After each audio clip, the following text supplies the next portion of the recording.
Supercrack Estrella presenta un mundo burbuja de donde no podrás escapar. Todos vivimos en una burbuja. En estos tiempos de coronavirus, confinamiento obligatorio y distancia social, lo que nos define es la burbuja social en que vivimos. El concepto de burbuja lo popularizó la primera ministra de Nueva Zelanda, Jacinda Ardern. Contrario a la lentitud y complacencia del presidente Donald Trump en Estados Unidos, Ardern tomó estrictas medidas cuando la epidemia apenas comenzaba, es decir, obligó a las familias neozelandesas a crear sus propias burbujas y a no permitir a extraños. Y funcionó.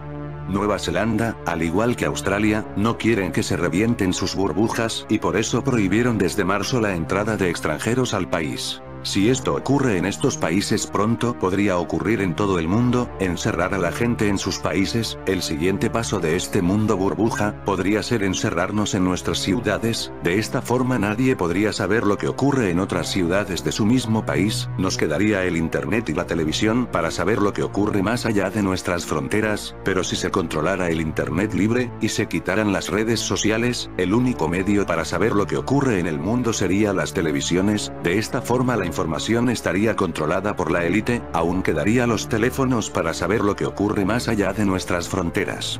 Pero pensemos un poco sin redes sociales y con un internet controlado solo para fines de trabajo y uso a la comunidad, ¿cómo podrías difundir algo que te comunican por teléfono a millones de personas, por el llamado boca a boca? De esta forma la noticia solo llegaría a unos pocos, y además la gente solo cree lo que puede ver. Imaginemos un apocalipsis zombie en la ciudad de Madrid o México o de cualquiera otra ciudad, los únicos que sabrían de ese apocalipsis zombie sería la propia ciudad que lo tuviera, ni siquiera una ciudad pegada a esta se enteraría de ese apocalipsis zombie, podría ser cualquier otra cosa, una invasión extraterrestre etc. Pero controlar esas burbujas fronteras no sería sencillo, en una ciudad hay muchos agujeros negros por donde poder escapar, necesitarían un chip implantado en los humanos para poder controlar que nadie escape de su burbuja de su ciudad. Para eso la élite tendría que añadir un poco más de miedo a la humanidad, algo que demuestre al mundo que el chip tiene que ser obligatorio por el bien de la humanidad. Fin de esto sería no descubrir algo que está por pasar en alguna parte del mundo, una información que la élite necesita que no se difunda, algo muy gordo que tiene que ser controlado a toda costa, ese algo aún no lo sabemos pero está por llegar. Mientras esto ocurre la élite escapará a lugares más seguros. Artisanópolis, el futurista plan de Silicon Valley para construir una ciudad flotante. Con el paso de los años, la humanidad ha explorado diversas formas de construir sobre la Tierra, pero, poco a poco, los países se están adentrando en el mar, expandiendo sus costas y recuperando terreno, un lugar donde tú no podrás llegar, en medio del mar, de la nada. Usando millones de metros cúbicos de arena dragada, creamos las Islas Palm, un espectacular archipiélago artificial en Dubái. Y China está construyendo sus controversiales islas en el mar de China Meridional, vertiendo tierra desde el continente, dragándola hacia el mar o bloqueando estuarios de ríos. Pero, aunque sí hemos fabricado casas sobre lagos y canales en Perú o en Camboya, aún no hemos sido capaces de desarrollar ciudades tecnológicas flotantes a gran escala. Y ese es, precisamente, el reto que se propuso la organización Seasteading Institute, en español, colonización del mar. Crear viviendas sostenibles en aguas internacionales. Un proyecto que ya tiene nombre, Artisanópolis, y, desde hace unos días, una ubicación paradisíaca en el medio del Océano Pacífico, la Polinesia Francesa. Plataformas flotantes sostenibles. La ciudad consistirá en un conjunto de plataformas flotantes sobre la superficie del agua, cada una de ellas podrá moverse por barcos remolcadores hacia diferentes lugares y unirse entre sí para crear enormes formaciones sobre el mar. La idea es que sea autosostenible, por eso contará con domos hidropónicos para cultivar y cosechar sus propios alimentos y desalinizadores para potabilizar el agua. Los residuos orgánicos serán recolectados por buques cisterna y trasladados a una zona de compostaje externa, y todo lo demás será reciclado, explican sus creadores en el sitio web del proyecto. Además, utilizará energía solar y eólica. Un gran muro rompeolas que rodea a la ciudad la protegerá de los fuertes vientos y olas que puedan ponerla en peligro. Hacia 2020. El Seasteading Institute fue fundado en 2008 por el empresario de Silicon Valley Wayne Greenlich y por el ingeniero de software de Google Patrick Friedman, nieto del Nobel de Economía Milton Friedman. Llamó la atención del multimillonario Peter Thiel, cofundador de PayPal, quien se convirtió en un importante inversionista, aportando una suma de unos $1,7 millones, según Business Insider. 8 años más tarde, la utopía se está haciendo realidad. El pasado día de Navidad, la organización anunció una novedad importante. Alcanzó un acuerdo con el gobierno de la Polinesia Francesa para la puesta en marcha de su ciudad flotante, con la que quiere cambiar el mundo. Me resulta difícil creer esta realidad. El 13 de enero de 2017 el presidente Eduard Fritsch vendrá a San Francisco desde Tahití para firmar un memorándum de entendimiento con nosotros, consolidando nuestro acuerdo para colaborar en el desarrollo de la primera ciudad flotante en una laguna de la Polinesia Francesa, explicó el director del Seasteading Institute, Randolph Penken, en un comunicado oficial. Logramos esto gracias a miles de visionarios y soñadores que se convirtieron en parte de nuestro equipo durante estos 8 años. El año entrante va a ser increíble y requerirá mucho trabajo, dijo Penken. Solamente gracias a sus campañas de financiamiento en Internet el grupo ha obtenido más de $27.000, aunque estima sus costos iniciales de construcción en unos $30 millones. Penken y su equipo esperan tener su proyecto finalizado hacia el año 2020, que sorpresa es cuando ocurre esta pandemia. Las burbujas personales o familiares, por definición, no aceptan a gente de fuera. Son, digamos, burbujas cerradas. Pero es casi imposible mantener una burbuja sin contacto con el exterior durante semanas. Hay que comprar comida, ir a la farmacia, salir a caminar y, los que pueden, desplazarse para trabajar. Por eso casi todos vivimos en burbujas imperfectas que, en cualquier momento, pueden reventar. Si uno de los miembros de una burbuja sale de ella, crece el peligro de contagio para todos los que están adentro. Un encuentro casual en la calle, el trabajo o en el metro, sin mascarilla, con el amigo del vecino de tu primo, puede culminar en la infección de toda tu burbuja. Pero, en realidad, el peligro está en la misma puerta de tu casa, en los paquetes y comida que recibes, en las personas que tienen que entrar para realizar algún trabajo, desde técnicos del cable e internet hasta plomeros, y en los amigos de tus hijos que no te atreves a rechazar, parafraseando el parafraseado cuento de Augusto Monterroso, cuando despertamos el virus todavía seguía allí. Un reciente artículo de The New York Times describe las complicadas negociaciones que existen dentro y entre burbujas. Los habitantes de 2 o más burbujas pueden tener exclusividad y acordar verse entre sí aunque vivan en casas separadas, escribió la periodista Heather Murphy, y hay razones prácticas para esto. Quizás ayudan con la escuela virtual de los niños y los vecinos colaboran para cuidarlos. Las cosas se complican, describe el artículo, cuando un novio o novia entra y sale todos los días de la burbuja de su pareja. Y ahí podría recibir un ultimátum: ¿te quedas o te vas? Conforme más países experimentan con el fin del confinamiento y un regreso a ciertas actividades económicas, inevitablemente tendremos que abrir un poco más nuestras burbujas.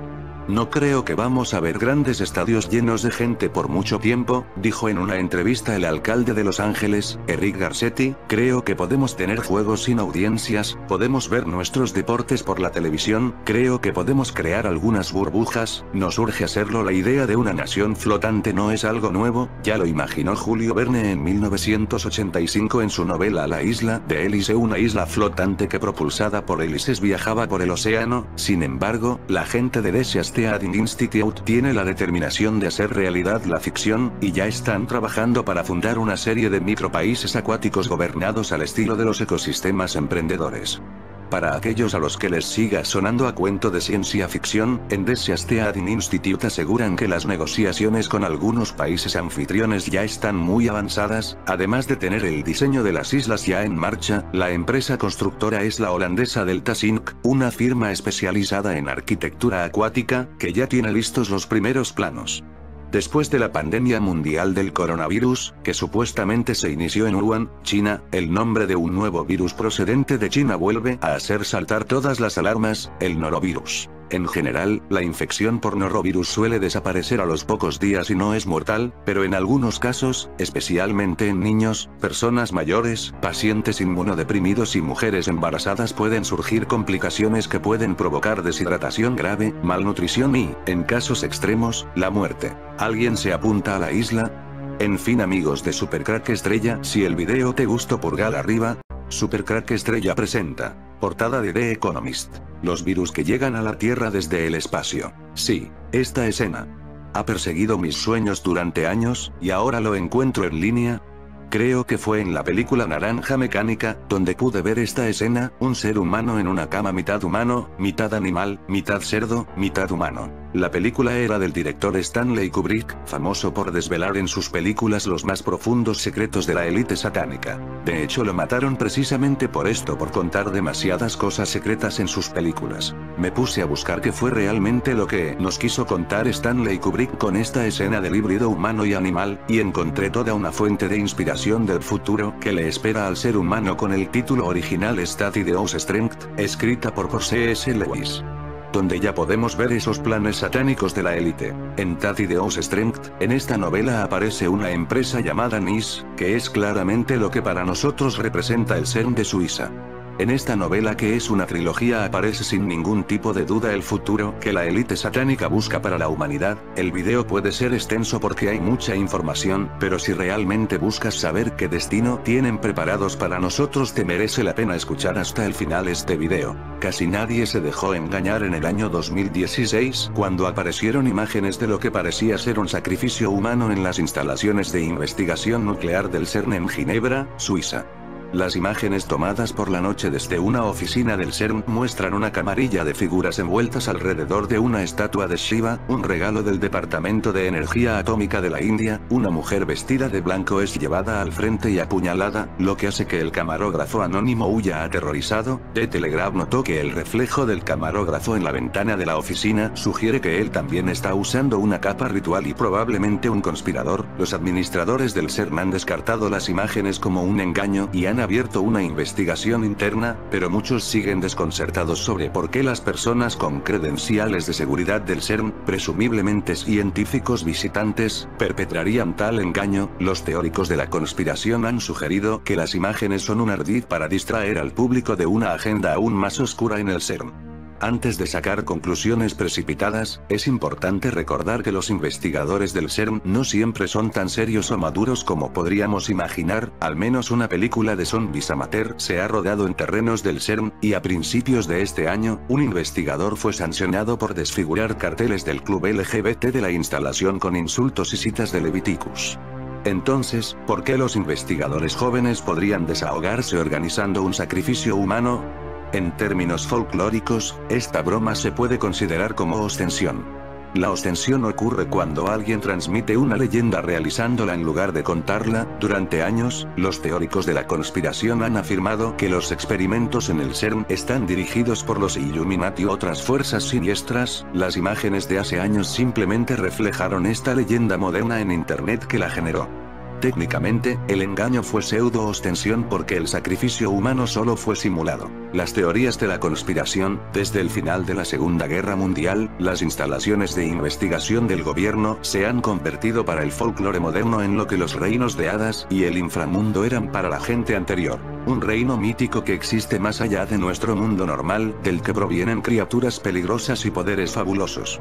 Antes de que los teóricos de la conspiración advirtieran que el gran colisionador de hadrones del CERN se estaba utilizando para revivir a la deidad egipcia Osiris o abrir un portal al infierno, la novela de C.S. Lewis Statideus Strength, 1945, contaba la historia de científicos del gobierno que llevaban a cabo en secreto el trabajo del diablo.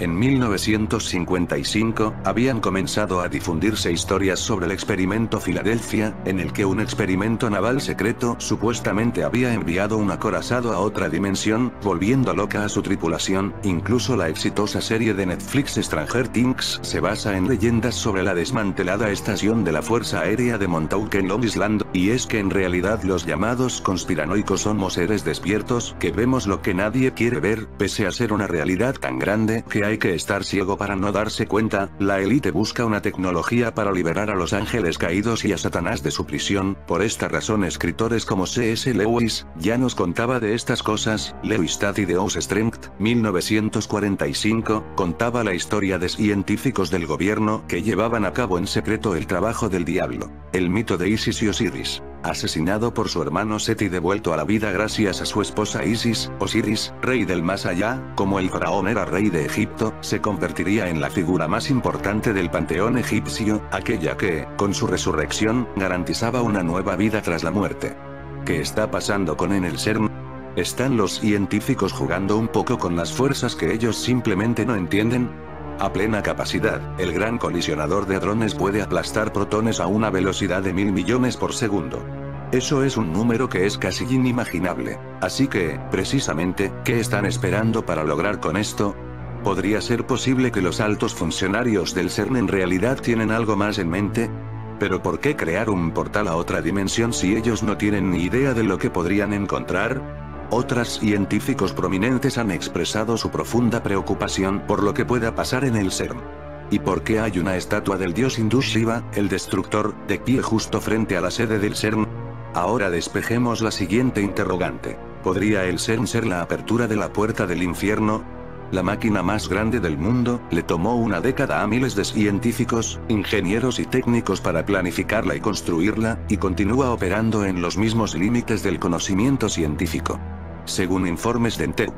Y dijo Jehová a Satanás, ¿de dónde vienes? Y respondiendo Satanás a Jehová, dijo, de rodear la tierra y de andar por ella. Job 1:7. El gran colisionador de hadrones, LHC, en inglés del Large Hadron Collider, CERN, es el acelerador de partículas más grande y potente del mundo. Su inicio tuvo lugar el 10 de septiembre del 2008, siendo la más reciente adición compleja de aceleradores del CERN. El LHC consiste en un anillo que mide 27 kilómetros de superconductores, los cuales tienen unas estructuras que disparan las partículas a medida que dan vueltas. ¿Por qué se ha filmado una película tan extraña, Shiva Dance of Destruction, en el lugar del proyecto científico de CERN? Sí, de hecho, una estatua de Nataraja que representa el dios hindú Shiva, le dieron una dedicación en ese lugar por primera vez en el año 2004. Ahora aquí es donde se pone interesante. Según Wikipedia, Nataraja, el rey de la danza, es un nombre sánscrito del dios hindú Shiva, en tanto realizador de la frenética danza, Tandava, para destruir el universo y prepararlo para que el dios Brahma de 4 cabezas inicie el proceso de la recreación. Un canto bengalí hablando de esto dice, ¿por qué tú amas la tierra ardiente? He hecho una tierra ardiente de mi corazón, que usted, oscuro, cazador de la tierra ardiente, que baila su danza eterna. La Biblia nos dice claramente que este uno oscuro, el que habita en la tierra ardiente, no es otro más que el mismo Satanás. ¿Estás viendo cómo está el panorama?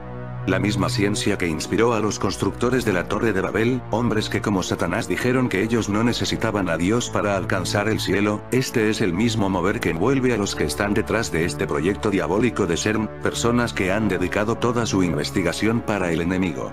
No hay accidentes y no hay coincidencias, el nuevo orden mundial está enviando un mensaje claro, ellos están a la espera de la aparición de su Señor, el Anticristo, y tratarán de destruir el mundo y recrearlo a su imagen. La Biblia nos dice cómo todo va a terminar, pero noticias del oriente y del norte lo atemorizarán, y saldrá con gran ira para destruir y matar a muchos, y plantará las tiendas de su palacio entre los mares y el monte glorioso y santo. Mas llegará a su fin, y no tendrá quien le ayude. Daniel 11:44-45. C.S. Lewis. Ya nos hablaba de algo parecido al CERN, esa horrible fortaleza o esa fuerza maligna. El tercer libro de la trilogía cósmica, cuyo título original es Study the Ouse Strength y subtitulado A Modern Fairy Tale for Grown-ups, fue publicado en 1945. Este se sale un poco de las temáticas tratadas en los dos anteriores, hay en él menos afán filosófico, quizás, y la línea de literatura fantástica no se sigue desde los primeros capítulos. El protagonismo de Ransom es desplazado, su imagen se ve deshumanizada o desnaturalizada tal vez, en comparación al constructo resultante de la narración del viaje a Malacandra y a Perelandra. Este último tomo de la saga, tiene como escenario la Tierra, Tulcandra, el planeta silencioso. Con ciertos tintes de novela distópica se nos presenta una cierta analogía a la historia de la Torre de Babel, desarrollada en el futuro. El personaje principal es Mark, quien toma el lugar de intelectual gregario, que anteriormente perteneció a Ransom. Este se ve involucrado, sin saberlo, solo por seguir una buena oferta de trabajo, con el MIS, en inglés, lindo o agradable, una ironía de C.S. Lewis, una organización científica malévola que busca la imposición de una cierta forma de dictadura en la Tierra, además del reemplazo de la vida orgánica por medios científicos. La empresa de la novela se llama NIS, NIS sería lo que nosotros llamamos el CERN. La novela cuenta cómo la élite satánica busca el reemplazo de la vida orgánica por medios científicos, explicado de otra manera busca lo mismo que la élite satánica que nos gobierna, cambiar el orden natural de la vida, seres humanos orgánicos, por seres humanos compuestos de silicio. El silicio es el compuesto del que están formados los ángeles caídos. Hubo una época en la que la Tierra tenía todo compuesto por silicio, las montañas, los árboles etc. Era la época donde los ángeles caídos controlaban la Tierra. Cunado el oxígeno empezó a aparecer de forma más abundante en la Tierra, y entró en contacto con el silicio. Esto hizo que el silicio se transformara en roca. La élite quiere devolver a la Tierra otra vez a este estado de silicio, eliminando poco a poco lo orgánico de la materia. Todo esto lo podemos leer en la novela. Por otro lado, Ransom a su regreso de Perelandra, se ha convertido en una especie de maestro o guía espiritual para ciertas personas, con las que la esposa de Mark, Jane, busca protección. En este libro, el personaje de Devine de Malacandra es desarrollado a mayor profundidad, pero aquí aparece conocido como Lord Feverstone. En este contexto se desarrolla la búsqueda del cuerpo de un sabio ancestral Merlin, que vendría a afianzar el predominio de la fuerza maligna sobre la Tierra. Daddy Deus Strength, subtitulada A Modern Fairy Tale for Grown-ups, es una novela de 1945 de C.S. Lewis, el último libro de la trilogía espacial de ciencia ficción teológica de Lewis. Los eventos de esta novela siguen a los de Out of the Silent Planet y Perelandra, también titulado Voyage to Venus, y una vez más cuentan con el filólogo Eowyn Ransom. Sin embargo, a diferencia de los eventos principales de esas dos novelas, la historia tiene lugar en la Tierra y no en el espacio o en otros planetas del sistema solar. La historia involucra a un instituto aparentemente científico, el NIS, que es un frente para siniestras fuerzas sobrenaturales, o sea nuestro famoso CERN. Resumen de la trama. El libro, escrito durante el período final de la Segunda Guerra Mundial, tiene lugar en un año indeterminado después del final de la guerra. Mark Studok es un joven académico que acaba de convertirse en miembro principal de sociología en Bracton College en la Universidad de Edgestowe. Los becarios de Bracton están debatiendo la venta de una parte de la tierra de la universidad al Instituto Nacional de Experimentos Coordinados, NIS, cuyo personal ya incluye algunos profesores universitarios. La venta es controvertida ya que la tierra en cuestión, Bracton Wood, es un antiguo bosque que se cree que es el lugar de descanso de Merlin. Después de que se cierra el trato, un miembro de NIS llamado Lord Feverstone propone un posible puesto para Mark en el instituto. Se revela gradualmente que Feverstone es el nuevo título de Richard Devine, quien acompañó al profesor Weston en el viaje a Marte en Out of the Silent Planet, pero no en el viaje a Venus en Perelandra. La esposa de Mark, Jane, estudiante de doctorado en la universidad, ha sufrido una peculiar pesadilla que involucra una cabeza cortada. Conoce a la señora Dimble, la esposa de uno de sus antiguos tutores, que está siendo desalojada debido a la venta de tierras a NIS. Cuando Jane habla de sus sueños, la señora Dimble la lleva a buscar el consejo de una señorita Ironwood que vive en el manor en la cercana ciudad de St. Annes. Una discusión entre Jane y Mark muestra cómo su matrimonio se está deteriorando. Lord Feverstone presenta a Mark al NIS, donde se familiariza con los altos mandos en su sede en Belbury, cerca de Edgestowe. Aquí y a lo largo de su tiempo con ellos, Mark nunca puede averiguar cuál es su lugar en la organización. No tiene ningún cargo ni deberes y parece estar alternativamente a favor y en contra. Un científico llamado Bill Ingest, que renuncia al NIS, advierte a Mark que se retire. Mientras conduce a casa esa noche, Ingest es asesinado misteriosamente. Al mismo tiempo, Jane se arma de valor para visitar a la señorita Ironwood en St. Annes. La señorita Ironwood, que está vestida de negro tal como Jane había soñado con ella, está convencida de que los sueños de Jane no son psicológicos, sino visiones de hechos reales. Más tarde, Jane conoce al Dr. Eowyn Ransom, el protagonista de los dos primeros libros de la trilogía espacial de Lewis. Se ha convertido en el rey legítimo o Pendragón de la nación de Logres, el heredero del rey Arturo y director del grupo que vive en la mansión de St. Annes. Está en comunicación con los Oyeresu, singular Oyarsa, seres angelicales que guían los planetas del sistema solar. La Tierra ha estado en cuarentena. Su rebelde Oyarsa, que es el diablo, y sus demonios no pudieron viajar más allá de la órbita de la Luna, y el otro Oyeresu no pudo venir a la Tierra. Esta cuarentena de la que nos habla la novela, podría ser un aviso del coronavirus de nuestros tiempos, un aviso de que el anticristo o el diablo Oyarsa ya está aquí. La novela más bien parece una guía de nuestro futuro. Merlin llega a St. Anne antes que sus perseguidores, donde él y Ransom conversan en latín roto. Ransom revela que hay fuerzas satánicas detrás del NIS y que Merlin debe ser poseído por el Oyeresu. Dado que las fuerzas de la oscuridad rompieron la barrera lunar en los libros anteriores, los seres celestiales también pueden cruzar la barrera e intervenir en los asuntos humanos. Jane entonces tiene dos experiencias místicas. El primero con la contraparte terrestre del Oyarsa de Venus, y el segundo con Dios. Después de hablar con la señora Dimbley, el director se convierte en cristiana. Merlin, ahora poseído por el Oyeresu, se disfraza de sacerdote vasco y responde al anuncio del NIS de un intérprete de lenguas antiguas. Hipnotiza y entrevista al vagabundo, quien los NIS todavía creen que puede ser el verdadero Merlin, y los dos son llevados a un banquete. Allí, Merlin pronuncia la maldición de Babel sobre los líderes NIS reunidos, lo que hace que todos los presentes hablen galimatías y también libera a los muchos animales en los que estaban experimentando los NIS. Los animales más grandes matan a la mayoría del personal de NIS, a esto me refería cuando hablaba de la escena de la película La Naranja Mecánica, a estos experimentos de la élite de híbridos humanos y animales. Y ya por último recordemos que todo esto está relacionado con el dichoso virus, algo está entrando por el CERN, es una gran invasión de luces y orbes, la élite nos engaña y dicen que son drones, pero más bien parecen ovnis. Los drones no desaparecen en el aire, y los drones no vuelan más de 30 kilómetros. Un mes antes del coronavirus estas noticias estaban por muchas partes del mundo. Recordemos cómo cerraron el aeropuerto de Madrid Barajas en el mes de febrero, o esta otra noticia del mes de diciembre del 2019. Más de 75 representantes de agencias federales, estatales y locales forman desde este lunes una coalición para investigar el origen y propósito de drones que, desde hace varias semanas, sobrevuelan zonas rurales de Colorado y de Nebraska, informó el alguacil del condado Phillips, en Colorado. En un comunicado, el alguacil Thomas Elliott reveló que este lunes por la mañana fuerzas del orden de distintas jurisdicciones se reunieron en la localidad de Brush, 145 kilómetros al noreste de Denver, para responder al tema de los drones. Ninguna de las agencias pudo confirmar que los drones son maliciosos. Se organizó una fuerza de tareas, y pedimos la ayuda del público, reza el comunicado. Específicamente, se solicita que la población colabore para localizar el vehículo de control de los drones, que podría ser un remolque cerrado y con antenas, o una camioneta grande que no pertenece al área.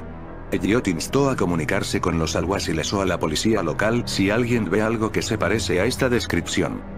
En rueda de prensa, el capitán Michael Joel, de la oficina del alguacil del condado Lincoln, explicó que no hay mucho que podamos hacer con respecto a un dron volando a 150 metros de altura. Pero un vehículo sospechoso en el medio de un camino rural es algo a lo que podemos responder. Residentes de varios condados del estado de Colorado, Phillips, Lincoln, Washington y Sedgwick, así como de varios condados del oeste de Nebraska, han reportado desde principios de diciembre pasado vuelos nocturnos de enjambres de drones, en algunos casos de hasta 30 aparatos en formación.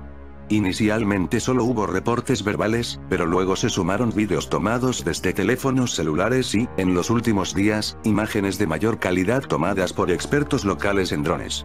Esas imágenes llevaron a determinar que los artefactos tendrían entre 4,9 y 5,9 pies, 1,5 y 1,8 metros, de envergadura y que, por sus luces y maniobras, serían drones de alta tecnología, posiblemente no disponibles para el público en general y con un costo estimado en unos $100,000 por aparato. Uno de los testigos, Wyatt Arman, residente en el condado Washington, Colorado, dijo al programa televisivo Today que los drones aparecen usualmente entre las 7 y las 10 p.m., que a veces se quedan inmóviles en el aire y que otras veces aceleran o desaceleran rápidamente. Arman afirmó que trató de seguir a los drones para ver si descendían en algún lugar, pero tras 25 kilómetros manejando su automóvil a más de 110 kilómetros por hora tuvo que desistir de su intento. Hasta el momento se desconoce quién opera esos drones. En respuesta a consultas realizadas por los medios de Denver, la Fuerza Aérea de Estados Unidos y Amazon negaron ser responsables de los vuelos. El nuevo grupo de investigación se formó por pedido expreso del gobernador de Colorado, Jared Polis, y tras las gestiones del senador Cory Gardner para que la Administración Federal de Aviación, FAA, que está realizando su propia investigación, enviase representantes a la zona. Además de los policías y alguaciles locales, colaborarán con las investigaciones el FBI, la Oficina de Investigaciones Especiales de la Fuerza Aérea, el Ejército estadounidense, la Oficina en Colorado del Departamento de Seguridad Interna, DHS, y la Administración Federal de Emergencia, FEMA.